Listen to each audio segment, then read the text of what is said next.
اعوذ باللہ من الشیطان الرجیم بسم اللہ الرحمن الرحیم بلغ العلا بکمالہ کشف الدجا بجمالہ حسنت جمیع خصالہ صلو علیہ وآلہ۔ سامعین و سامعات، سلسلہ کلام ہے قرآن عظیم فرقان مجید کے مضامین کے بیان کا، اور آج ہم 17ویں نشست میں آپ کی خدمت میں حاضر ہیں۔ استفادہ کلام ہے قبلہ مرشد کریم مفسر قرآن شیخ الحدیث والقرآن مفکر اسلام غوث زماں قطب دورہ حضرت علامہ پیر سید ریاض حسین شاہ جی مدظ اللہ العالی کے ترجمہ اور تفسیر تبصرہ سے ہم سلسلہ کلام میں 16ویں نشست میں جن مضامین پہ پہنچے تھے وہ اس طرح سے تھے۔ کھمبی کے بارے میں حضرت ابو ہریرہ رضی اللہ تعالی عنہ فرماتے ہیں کہ میں نے 3 کھمبیاں نچوڑیں اور ان کا پانی ایک شیشی میں ڈال لیا، اس سے میری ایک کنیز نے سرما کی طرح استعمال کیا، اللہ نے اسے شفا دی۔ حضور صلی اللہ علیہ وآلہ وسلم نے فرمایا کھمبی کا پانی آنکھ کے لیے شفا ہے۔ ترنجبین کے بارے میں مفسرین نے لکھا کہ اس میں بہت فوائد ہیں۔ اسے باریک پیس کر سونگا جائے تو مالی خولیا اور وہم کو دور کرنے کے لیے بہت مفید ہے۔ عجب نہیں ہے کہ بنی اسرائیل کی فکری اور ذہنی صلاحیتوں کو اجاگر کرنے کے لیے انہیں ترنجبین تجویز کی گئی اور قلبی کساوت دور کرنے کے لیے بٹیرے کھانے کے لیے عطا کیے۔ حضور صلی اللہ علیہ وآلہ وسلم کے غلاموں کی عظمت کا کیا کہنا۔ ان کی صحراؤں میں آبلہ پائی نے تسخیر کائنات کی ایک مثال قائم کی، لیکن آپ کا من و سلوہ ایک ہی تھا۔ جب بھوک لگتی حضور صلی اللہ علیہ وآلہ وسلم کا چہرہ دیکھ لیتے، اور پیاس لگتی تو آپ صلی اللہ علیہ وآلہ وسلم کا پسینہ سونگھ لیتے۔ آیت میں ظلموا انفسہم کا معنی طعام کی ذخیرہ اندوزی کی طرف اشارہ ہے۔ وہ قوم جو خدائی ہدایات کے مطابق زندگی نہیں گزارتی، اس کا معاش بے برکت کر دیا جاتا ہے۔ آیہ بینہ کا ترجمہ سماعت فرمائیے۔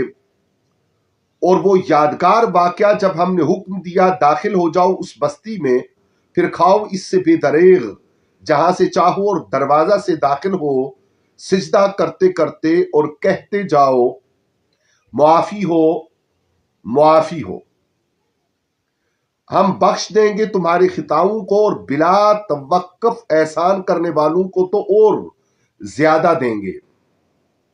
آیت کی تفہیم میں 10 نکات قابل توجہ ہیں۔ لغت میں قریہ کا معنی جمع ہونا ہوتا ہے۔ ہر وہ محل اور مقام جہاں لوگ جمع ہوں قریہ ہوتا ہے۔ اس میں چھوٹے اور بڑے کی تخصیص نہیں ہوتی۔ دیہات دیکھتے دیکھتے شہر بن جاتے ہیں، اور شہر غیر آباد جنگلوں میں بدل جاتے ہیں۔ روزمرہ میں قریہ بستی کے لیے استعمال ہوتا ہے۔ حافظ ابن کثیر لکھتے ہیں قریہ سے مراد بیت المقدس ہے، اور یہ واقعہ اس وقت کا ہے جب بنی اسرائیل 40 سال بعد صحرائے طیہ سے نکلے۔ آپ کی قیادت یوشع علیہ السلام فرما رہے تھے۔ جمعہ کی شام کو انہوں نے قدس کو فتح کر لیا۔ اس وقت انہیں حکم ہوا تم اس شہر میں سجدہ شکر بجا لاتے ہوئے داخل ہو جاؤ۔ القریہ سے مراد بعض مفسرین نے شام کا علاقہ ریحا بھی لکھا ہے، لیکن زیادہ صحیح قول قدس ہی کا ہے۔ دوسرا نقطہ معاشی خوشگواریاں پیدا فرمانا ہے۔ یہ جملہ کھاؤ جہاں سے جتنا چاہو اللہ کی فراوان نعمتوں کی طرف اشارہ کرتا ہے۔ رغدن پر نسب مصدریت کی بنا پر ہے اور یہ کلو سے حال واقعہ ہو رہا ہے۔ روح البیان نے لکھا کہ خوشخبری ان کے لیے یہ تھی کہ ہر شے ان کے لیے مباح کر دی گئی اور عیش فراواں کا اہتمام کر دیا گیا۔ بلا شبہ اللہ جب کسی قوم کو نوازتا ہے یوں ہی نوازتا ہے، لیکن اس کی عطا بھی ایک الگ امتحان ہوتا ہے کہ کوئی شکر بھی کرتا ہے یا نہیں۔ تیسرا نقطہ الباب کی تشریح ہے۔ ابو حیان اندلسی لکھتے ہیں کہ باب سے مراد بیت المقدس کا ایک دروازہ ہے جس کا نام باب الحتہ رکھا گیا۔ حتہ کا معنی جھاڑنا اور نیچے گرنا ہوتا ہے۔ یہاں اس دعا کا مطلب یہ ہوگا کہ اے اللہ ہم تجھ سے اپنے گناہوں کے گر جانے کی التجا کرتے ہیں۔ حضرت علی المرتضی کرم اللہ وجہ الکریم کے فضائل میں یہ حدیث نقل کی گئی کہ بے شک علی اس امت کے لیے نجات کی کشتی اور باب حتہ ہے۔ چوتھا نقطہ یہ ہے کہ آیت میں سجدہ سے مراد کیا ہے۔ سید قطب کے انداز فکر سے ظاہر ہوتا ہے کہ سجدہ سے مراد عاجزی اور نیازمندی کے ساتھ شہر میں داخل ہونا ہے۔ بلا شبہ عاجزی ایک اچھی صفت ہے، لیکن نعمت کے ذکر کے موقع پر شکر کی مناسبت زیادہ دکھائی دیتی ہے۔ اس لیے وہ مفسرین جنہوں نے یہاں سجدہ شکر مراد لی ہے ان کی تحقیق بے معنی نہیں۔ تیسرا قول یہ بھی ہے کہ فتح کے بعد نماز کا قیام ہمیشہ مقصود شریعت رہا۔ حضور صلی اللہ علیہ وآلہ وبارک وسلم کی سیرت سے یہی سمجھ آتی ہے۔ حضرت ابن عباس رضی اللہ عنہما نے حضرت عمر رضی اللہ عنہ کے سامنے یہ بات بھی بیان کی تھی جسے آپ نے بہت پسند فرمایا تھا۔ حضور صلی اللہ علیہ وآلہ وسلم جب مکہ فتح ہونے کے بعد شہر میں داخل ہوئے تو عز و تواضع کے آثار آپ پر نمایاں تھے۔ آپ نے سر مبارک جھکایا ہوا تھا، یہاں تک کہ آپ کا سر مبارک اونٹنی کے پالان کو چھو رہا تھا۔ آپ نے داخلے کے مان بعد غسل فرمایا اور چاشت کی 8 رکعت ادا فرمائی، یہی شکرانے کی نماز بھی تھی۔ پانچواں نقطہ تاریخ بنی اسرائیل کا یہ موڑ بیان کرنا ہے کہ بنی اسرائیل کو حکم تو یہ ملا تھا کہ وہ سجدہ کرتے ہوئے اور گناہوں کی معافی مانگتے ہوئے شہر میں داخل ہوں، لیکن وہ یہ شرارت کرنے لگے کہ رانوں پر گھسٹتے اور کہتے ہتّا حبہ فی شعرہ، گندم یا جو کی ہرس ان کے نفوس کی غیر سنجیدگی کو آشکار کرتی ہے۔ نعمتوں کی فراوانی اور حادثات کا دباؤ کم کرنے کا ایک ہی طریقہ ہے کہ اللہ سے گناہوں کی معافی مانگی جائے۔ پروردگار اپنے کرم سے مشکلیں آسان فرما دیتا ہے۔ چھٹا نقطہ اسلوب آیات کا ہے۔ قاری قرآن محسوس کرے گا کہ تاریخ بنی اسرائیل کو ایک اکائی کی حیثیت میں لیا گیا ہے جس میں آغاز، وسط اور انتہا بالکل یکساں دکھائی دیتی ہے۔ بنی اسرائیل قدم قدم پر بھٹکے ہوئے محسوس ہوتے ہیں اور دوسری طرف اللہ کا کرم گام گام ان کی مدد کرتا محسوس ہوتا ہے۔ قرآن مجید میں ان کی تاریخ کا صرف وہ حصہ موضوع سخن بنایا جاتا ہے جو تحریک محمدی کے لیے نافع ہوتا ہے۔ آیت میں 7واں قابل غور نقطہ یہ ہے کہ بنی اسرائیل کو آسمان سے ترنجبین اور صحرائی آسان شکار کی نعمتیں دی گئیں، لیکن امت مصطفیہ کے لیے حضور صلی اللہ علیہ وآلہ وسلم کی ذات ہی کو من قرار دیا گیا ہے۔ روحانی فیوزات کی اصل تو حضور انور صلی اللہ علیہ وآلہ وسلم کا وجود ہی ہے۔ خیال ہے یہ ندرت اس لیے ہے کہ امت اپنی فکر اور عملی تطہیر میں حنفیت کا سفر جاری رکھے اور پوری طرح اسوہ رسول صلی اللہ علیہ وآلہ وسلم توجہ اور عمل کا مرکز بنا رہے۔ 8واں نقطہ یہ ہے کہ قوموں کو اپنی عزت پارینہ کی بحالی کے لیے کوشاں رہنا چاہیے۔ موسیٰ علیہ السلام کی شہر میں داخلے کی تحریک اس امر کی طرف اشارہ کرتی ہے کہ آزادی کی بحالی ایک روحانی مشن ہوتا ہے، اس کی تکمیل ہر صورت میں ہونی چاہیے۔ 9واں نقطہ تعمیر اخلاق میں غلطیوں کا تسلیم کرنا ہے۔ فرد اور اجتماع دونوں سطحوں پر اگر دینی کارکن اپنی غلطیوں کا ادراک نہیں کرے گا تو اس کی اصلاحی سفر کیسے ممکن ہوگا؟ یہاں اس آیت میں ہدتن کا لفظ اس باریک نقطہ کی طرف اشارہ کر رہا ہے۔ روحانیت کے مقاصد جلیلہ میں سے ایک ازالہ تقصیرات بھی ہے۔ اس سفر کے بغیر منزل تک رسائی ممکن نہیں ہو سکتی۔ آخری اور 10واں نقطہ آیت میں یہ جملہ ہے کہ ہم احسان کرنے والوں کو زیادہ بھی دیں گے۔ اس جملہ کا تعلق ایک تو بنی اسرائیل کی تاریخ بیان کر کے ان کے محسنوں کو مطمئن کرنا ہے، لیکن قرآنی اسلوب سے جو ظاہر ہوتا ہے وہ یہ ہے کہ امت مصطفیہ میں سے جو محسن ہیں انہیں یقین دلایا جا رہا ہے کہ پہلی قوم کو جو ہم نے دیا اس کا عالم یہ ہے، تو غلامان رسول صلی اللہ علیہ وآلہ وسلم جن کی زندگی کا عنوان ہی حسن مطلق ہے، ان کے لیے ہماری عطاؤں کا عالم کیا ہوگا۔ یاد رہے ناظرین و ناظرات کہ یہ سلسلہ مضامین قرآنی بیان کرنے کا امسال ماہ رمضان کریم سے قبل شروع کیا گیا۔ گزشتہ سال ہم نے ماہ رمضان کریم کے دوران مضامین بیان کرنے کی کوشش کی تھی، اور اس مرتبہ اس کا استفادہ ہم شاہ جی جان مقدس اللہ العالی کی تفسیر و ترجمہ تبصرہ سے کر رہے ہیں، اور یہ آپ کو پچھلے 16 مضامین وہ بھی لائیو براڈ کاسٹ میں اور ہر دوسرے دن ہماری جو ڈسکرپشن اس گفتگو کے اوپر دی گئی ہے اس میں موجود یوٹیوب چینل کا جو لنک ہے اس پہ بھی ملاحظہ کے لیے مل سکتی ہے، اور آپ اس کو استفادہ عامہ کے لیے دوسروں کے ساتھ بھی اشتراک کر سکتے ہیں۔ اگلی آیات کا ترجمہ سماعت فرمائیے اور لوٹیے اپنے اسباق کی طرف۔ ترجمہ: تاریکیوں کے خوگر لوگوں نے تو بات ہی بدل ڈالی، جو کہا گیا تھا اس کے بجائے کچھ اور ہی کہتے رہے، تو ہم نے ایسے ظالم لوگوں پر آسمان سے رسوا کر دینے والا عذاب نازل کیا۔ یہ بدل تھا اس کا جو وہ نافرمانی کرتے جا رہے تھے۔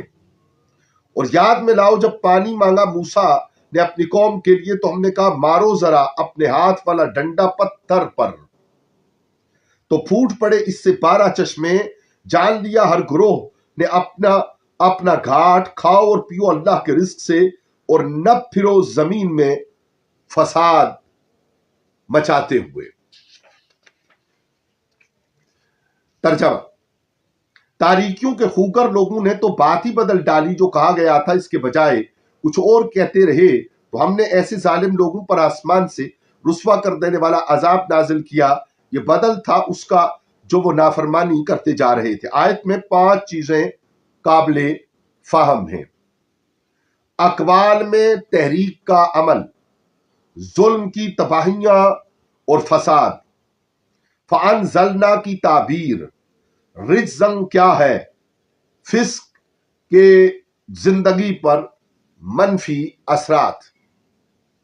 بنی اسرائیل اپنی ہٹ درمی اور سرکشی میں حد سے آگے نکل گئے۔ ان کا ایک گروہ شہر میں داخلے کے وقت خدائی ہدایت سے پھر گیا، اور جو کلمات انہیں ادا کرنے کا حکم دیا گیا اس کی خلاف ورزی میں سرگردہ ہو گئے، اور بدتمیزی اور استہزاء سے سکھائے کے الفاظ کو تبدیل کر دیا۔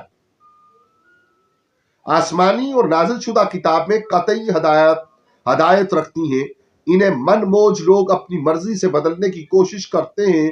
یہ رویہ اور روش ٹھیک نہیں، مذہب اس پر گرفت کرتا ہے۔ ضمیر کی بات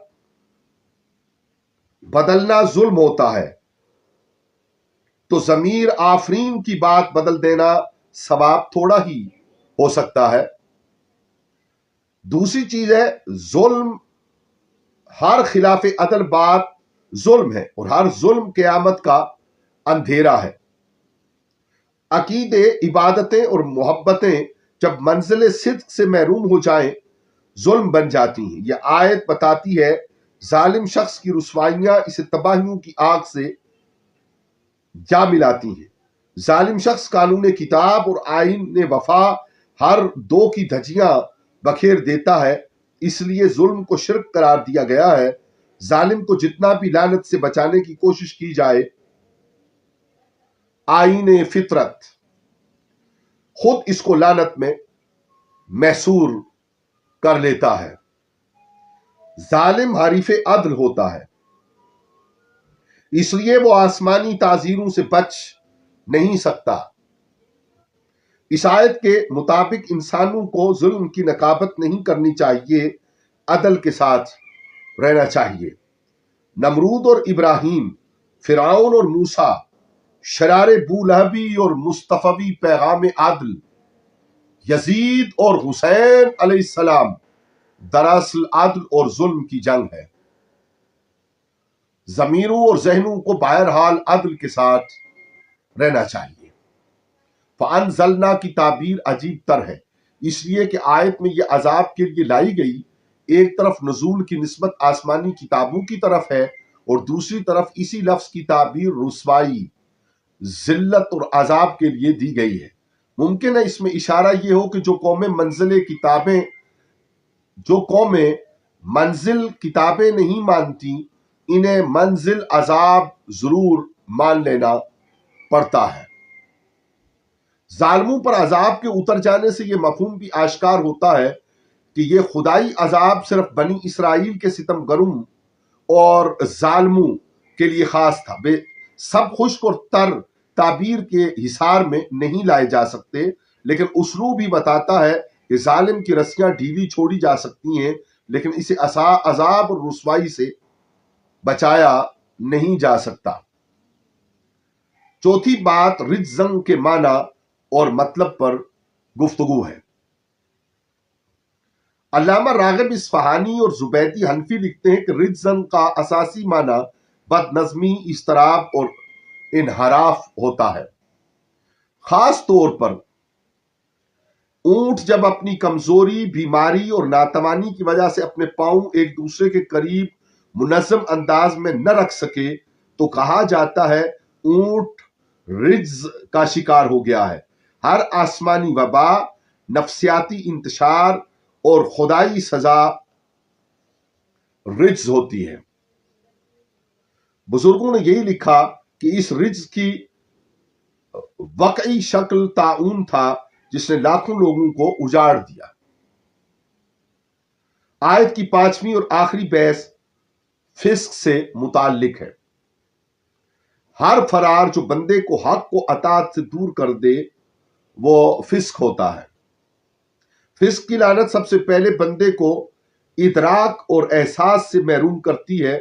گناہ ہلکے نظر آنے لگ جاتے ہیں، بار بار کی غلطیاں شرمندگیاں ہوتی ہیں اور اس سے ہٹ درمی اور ضد ایسے امراض پیدا ہوتے ہیں۔ بعض اوقات فسق کے خول میں رہنے والا شخص خود کو مصلح امت سمجھتا رہتا ہے، حالانکہ وہ نافرمانی کی زہر کھا کھا کر دوسروں کو فی النار ہونے کے فتوے دیتا رہتا ہے، لیکن خود اپنی تباہیوں کا کٹر علم بردار بن جاتا ہے۔ اسے اپنی ظلمتوں کا احساس اور ادراک ہی نہیں ہوتا۔ ترجمہ اور یاد میں لاؤ جب پانی مانگا موسیٰ نے اپنی قوم کے لیے تو ہم نے کہا مارو ذرا اپنے ہاتھ والا ڈنڈا پتھر پر تو پھوٹ پڑے اس سے 12 چشمے۔ جان لیا ہر گروہ نے پھر اپنا اپنا گھاٹ، کھاؤ اور پیو اللہ کے رزق سے اور نہ پھرو زمین میں فساد مچاتے ہوئے۔ آیت میں اذ استسقا کی تشریح یہ ہے کہ یہ باب استفعال ہے جس میں پانی کا طلب کرنے کا معنی پایا جا رہا ہے۔ اس کی تفصیل تورات میں اس طرح سے آئی ہے، اور جماعت کے لوگوں کو وہاں پانی نہ ملا سو وہ موسیٰ اور ہارون کے خلاف اکٹھے ہوئے اور موسیٰ سے جھگڑنے لگے اور کہنے لگے کاش ہم بھی اس وقت مر جاتے جب ہمارے بھائی خداوند کے حضور مرے تھے۔ کہ تم خداوند کی جماعت کو اس دشت میں کیوں لے آئے ہو کہ ہم بھی اور ہمارے جانور بھی مریں؟ خداوند نے موسیٰ سے کہا، اس لاٹھی کو لو، پھر تم اور تمہارا بھائی ہارون دونوں جماعت کو اکٹھا کرو اور ان کے سامنے چٹان سے کہو کہ اپنا پانی دے دے۔ موسیٰ نے ہاتھ اٹھایا اور چٹان پر 2 بار لاٹھی ماری اور کثرت سے پانی بہہ نکلا۔ یہ الفاظ تھے تورات کے جو ترجمہ کے طور پہ صاحب تفسیر شاہ جی جان مدث اللہ العالی نے پیش کیے۔ تورات کے بیان سے پتہ چلتا ہے کہ قوم نے بدتمیزی کی، جھگڑے اور موسیٰ علیہ السلام سے شکوے کرنے لگے، لیکن اس کے برعکس قرآن کے اسلوب سے موسیٰ علیہ السلام کے مقام و مرتبہ کا پتہ چلتا ہے اور آپ کا ایک فعل معجزہ معلوم ہوتا ہے۔ موسیٰ علیہ السلام کا قوم کے لیے پانی مانگنا حضرت علیہ السلام کی شفقت، رحمت اور کرم پر دلالت کرتا ہے۔ پتھر سے 12 چشموں کا نکلنا حسن انتظام کی دلیل ہے۔ معاشی مسائل کے حل میں دولت کی پیدائش ہی سب کچھ نہیں ہوتی، مساوی تقسیم اہمیت رکھتی ہے۔ 12 قبیلوں کے لیے 12 چشمے جاری ہونا ایک مکمل اقتصادی نظام کی نقابت کرنا ہے، اور صحرائے سینا کی تنگ و ضیق زندگی میں مسائل کا منطقی حل پیغمبرانہ فراست ہی کا نتیجہ ہو سکتا ہے۔ آیت میں چشمہ کے لیے عین لفظ لایا گیا ہے۔ علامہ ماوردی لکھتے ہیں کہ پانی کے چشمے چونکہ آنکھوں سے مشابہ ہوتے ہیں، وہ آنکھیں جن سے آنسو پھوٹ پھوٹ کر بہتے ہوں، پانی بھی زمین سے چونکہ پھوٹ کر نکلتا ہے، اس لیے دونوں کو عین سے تعبیر کر دیا جاتا ہے۔ الحجر کی تفسیر میں ابن عجیبہ لکھتے ہیں کہ یہ پتھر وہی تھا جو حضرت موسیٰ علیہ السلام کے کپڑے لے کر بھاگ گیا تھا۔ یہ اتنا بڑا پتھر نہیں تھا، آدمی کے سر کی مانند اس کی شکل تھی، یہ اندر سے کھوکھلا تھا۔ جب پانی کی ضرورت ہوتی اس پر موسیٰ علیہ السلام پتھر مارتے تو پانی نکل آتا۔ اس میں 12 سوراخ تھے، اس سے نکلنے والا پانی ہمیشہ لطیف اور لذیذ ہوتا۔ پتھر کے بارے میں مفسرین نے یہ بھی لکھا کہ یہ پتھر عام پہاڑی چٹان پر واقع تھا جس کا جھکاؤ بیابان کی طرف تھا۔ موسیٰ علیہ السلام نے جب اس پر پتھر مارا تو ابتداً اس سے تھوڑا تھوڑا پانی نکالا، بعد میں زیادہ ہو گیا۔ پانی نکلنے کی کیفیت پر قرآن حکیم نے انفجار، انشقاق اور انجباس ایسے الفاظ استعمال کیے ہیں۔ اشقاق بہاؤ کی پہلی حالت ہے جب پانی پھوٹ کر نکلے، انجباس تھوڑا تھوڑا نکلنا ہے، اور انفجار تیز بہاؤ کے ساتھ پانی کا نکلنا ہے۔ یہ تفصیل راغب کی کتاب المفردات میں دیکھی جا سکتی ہے۔ آیت میں عصا سے مراد عام لاٹھی نہیں، خاص عصا مراد ہے۔ بقول اقبال، کار کلیمی میں اس عصا کو خاص دخل حاصل تھا۔ حضرت حسن بصری رضی اللہ عنہ کا قول ہے کہ یہ عام درخت کا تھا۔ بعض نے کہا کہ جنتی آبنوس سے تھا۔ اس کی لمبائی حضرت موسیٰ علیہ السلام کے قد کے مطابق 10 ہاتھ تھی، اور اس کی 2 شاخیں تھیں جو تاریکی میں روشن ہو جاتی تھیں۔ قرآن کے مطابق اس پر ٹیک لگائی جا سکتی تھی اور یہ اژدہا بھی بن جاتا تھا۔ یہ بھی کہا جاتا ہے کہ یہ عصا حضرت شعیب علیہ السلام نے حضرت موسیٰ علیہ السلام کو عطا کیا تھا۔ ایک عقدہ ہے فکر رسا، اگر اسے کھول لے تو ہدایت کی روشنیاں برس سکتی ہیں، اور اگر نہ کھلے تو معجزوں کو ماننا امتحان تسلیم میں لازم مانتا ہے۔ ان کے خاکی پتلے کے مسجدوں ہوتا ہے، اگرچہ یہ ایک مخصوص وقت کے ساتھ تعلق رکھتا ہے۔ سالے کو اللہ اکبر، دوبارہ سماعت فرمائیے۔ آدم کو جو مانتا ہے ان کے خاکی پتلے کے مسجود ہونے کو اسے تسلیم کرنا پڑتا، اگرچہ یہ ایک مخصوص وقت کے ساتھ تعلق رکھتا تھا۔ سالے کو جو مانتا ہے ان کی اونٹنی پر اسے ایمان بنانا ہوتا ہے۔ نوح کو جو مانتا ہے ان کی کشتی اسے تسلیم کرنی ہوتی ہے۔